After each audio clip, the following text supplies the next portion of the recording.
just hiked across the Andes over 4 days to get to Machu Picchu. From glaciers and mountain passes to jungle valleys and the final climb to the ruins.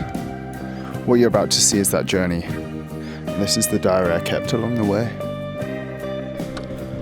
It was day 1, a 3 a.m. start. There was barely any sleep. Our first destination was the Humante Lake, sitting at 4,200 meters, where the air gets thin and the landscape gets quiet. Humante is fed by a glacier from its mountain above. For the Inca, these snow-capped peaks were called Apus, sacred guardians of the world.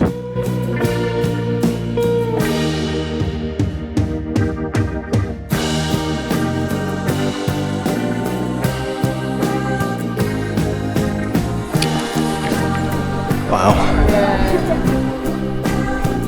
After Humante Lake, it wasn't far to our campsite. Another few hours on foot, and we had arrived with Salcante Mountain in the distance looking over us. That's crazy.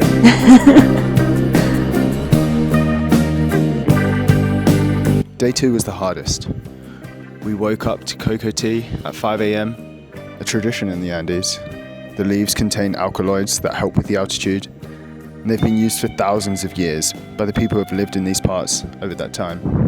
Salcante Pass sits at 4,600 meters above sea level.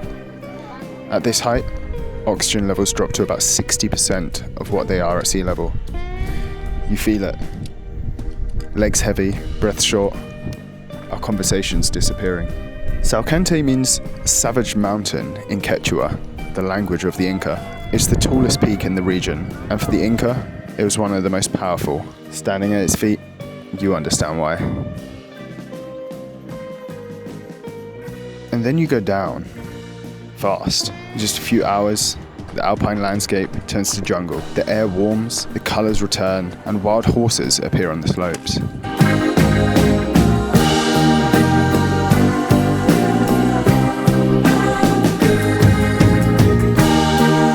We finished the day deep in the valley, at around 2,500 meters. Warm, tired, and more than ready for food. Day 3 was different, slower, warmer, and full of stories from the locals, especially about the coca leaf. It's a sacred plant in the Andes, but it's also the raw ingredient for cocaine. Peru is one of the largest producers, and in remote valleys not far from our path, there's heavily armed groups protecting coca plant plantations. The government mostly avoids these areas, and outsiders sure aren't welcome. It's a strange contrast. Plant used traditionally for healing and ceremony, but also the foundation of a huge global illicit drug chain.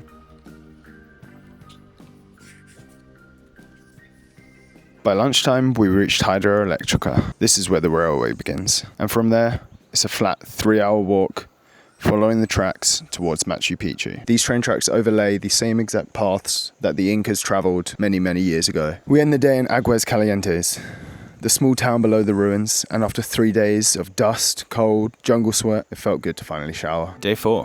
The final morning started at 4:30 a.m. We were straight up stone steps for an hour and a half in the dark.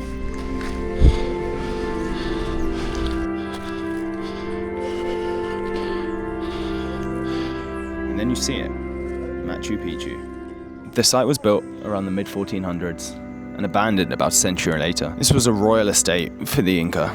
Its granite buildings were made with precision engineering, survived earthquakes, landslides, and 500 years of time before being found in the early 1900s. Reaching on foot makes it feel earned, walking across mountains, valleys, rivers, and it all leads to a single moment, this grand city in the sky.